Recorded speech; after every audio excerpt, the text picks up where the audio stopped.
During COVID, I met a girl, and we became friends. Then I met her friends, and I've never met other people like them before. We would have movie nights at each other's house. We would go to the park. We would watch the stars. We'd go to amusement parks. We made so many memories. I had so much fun with them. And we had a lot of plans for the future, but I messed it up. My home life is not good, and as a way to cope, I turned to weed and alcohol. I would be so drunk and high, I started talking bad about this wonderful girl. She honestly did nothing wrong. Eventually they found out and they wanted to talk to me, so we talked. They weren't mad, they were hurt, and they told me how it was going to take time to rebuild the trust, and I understood.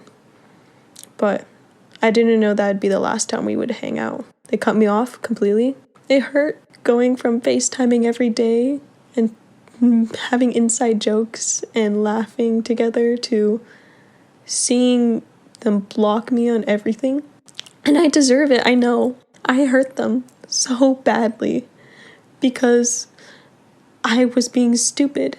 I will always live with this regret and shame. I made my bed, now I must lie in it.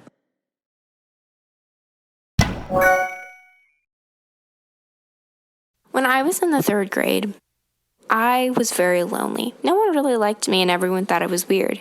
Until I met this wonderful group of people named Riley, Leah, Emily, Molly, and of course, Celine. Celine, she was the gem of the group. She was creative, kind, smart.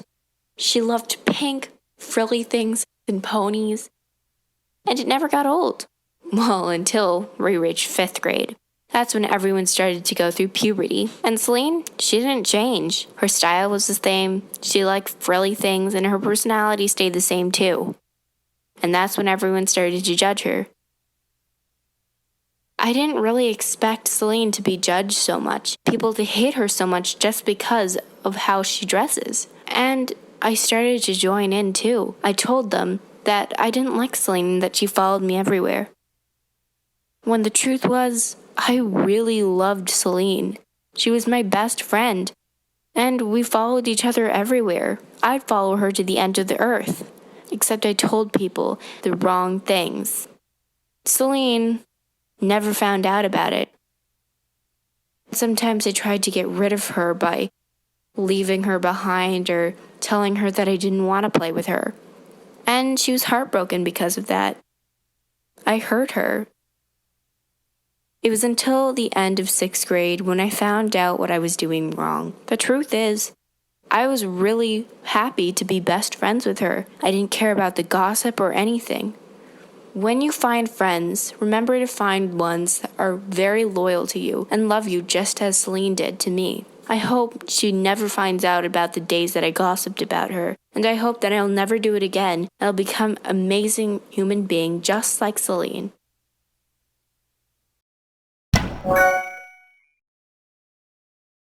Yes, it was the first day of 6th grade. I was so excited to finally be in the 6th grade and be top dog of the school. I went into my classroom and I met all of my classmates who were so nice to me, but some of them just seemed a little off. They kind of stared at me and gave me weird looks, and I was really confused. Sooner or later, everyone was doing it. I was so confused and I had no friends except for one person. She told me everything and why everything was happening, and I almost broke down in the middle of class. What had happened was this girl, who was my best friend for 3rd grade, 4th grade, and halfway through 5th grade, was spreading rumors about me. Halfway through 5th grade, we stopped being friends. I don't know why. She was just being pretty mean to me, and she kind of just didn't want to be my friend anymore. And so in the beginning of 6th grade, she spreaded rumors about me on how I supposedly put her in a chokehold, almost broke her arm, gave her an Indian burn, and almost broke her leg in the exact same week. I was so confused and shocked. I just wanted to cry. I kind of hid my face the rest of the day and I didn't know what to do. I thought after a couple of weeks that it'd go down and nothing else had happened. But a couple weeks passed, I really didn't have any friends still besides that one person. And so I politely asked her about the rumors and that I'd appreciate if she didn't say these things about me. She had claimed that she'd never said any of these things before, and I just reminded her politely that I wouldn't appreciate if she ever did, because the whole 6th grade was telling me that she did say this. A couple months after, it was totally fine. No rumors were being spread about me. I had to prove to everyone that I was a good person and that I'd never done those things in my entire life, and that she was a liar. Soonly enough, I gained amazing best friends that I couldn't live without. But about a couple months after everything was good, I had heard that more rumors were being spread about me from her.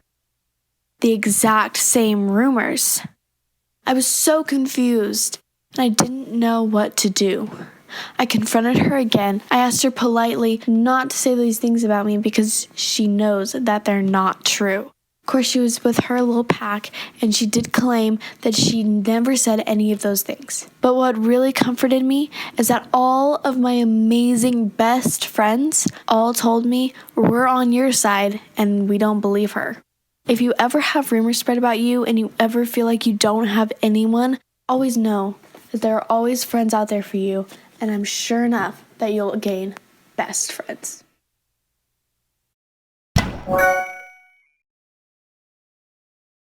So this happened my sophomore year of high school. I had a good group of friends, but at the time, my group of friends started getting pretty toxic. Everyone would just pretty much talk about each other. And then the next day when we would all see each other, it would be like nothing ever happened.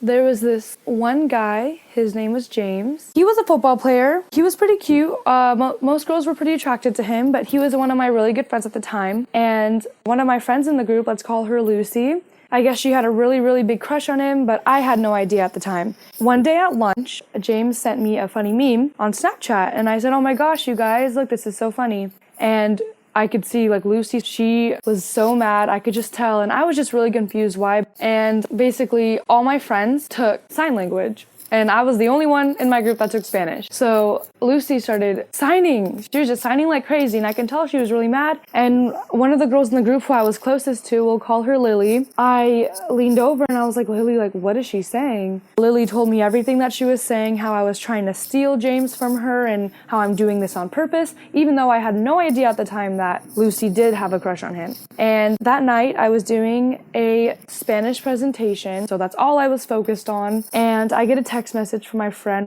And she says, are you okay? Like, do you know what's happening? I text her back. I'm like, what's happening? And she ends up FaceTiming me about 5 minutes later. And she says, do you know, like, why am I in this chat? I was like, what chat? And she sends me a bunch of screenshots, and the chat is called We Hate Taya. And I was just speechless. And I looked through it, and she added all these random people that weren't even in our friend group. It was just a bunch of messages about me, and really, really hateful messages, and how I'm just trying to steal James, and how I'm annoying, and all this other stuff. I just feel sick to my stomach. I remember just sitting there, and I start screaming. Like, it sounded like I was in pain. And I ran to the bathroom, and I ended up throwing up. My mom runs upstairs, and I just told her what happened. I'm crying hysterically. I was mentally just broken down. It was really bad. The next day, I felt pretty worthless, honestly. Like, I felt like I lost all my friends. Only one girl from the group stood by me. I'm a senior now, and Lucy's actually in my English class, but we're just acquaintances. I do forgive her, but I'll never forget what she did, and it'll always be there. And I'm on dance team now this year, and I have better friends now. So, lesson is, if you are in a group with friends and it's just getting really toxic, I suggest to just find better friends, because in the end, it's not worth it, because you will be dragged down with the negativity and the toxic energy that they bring.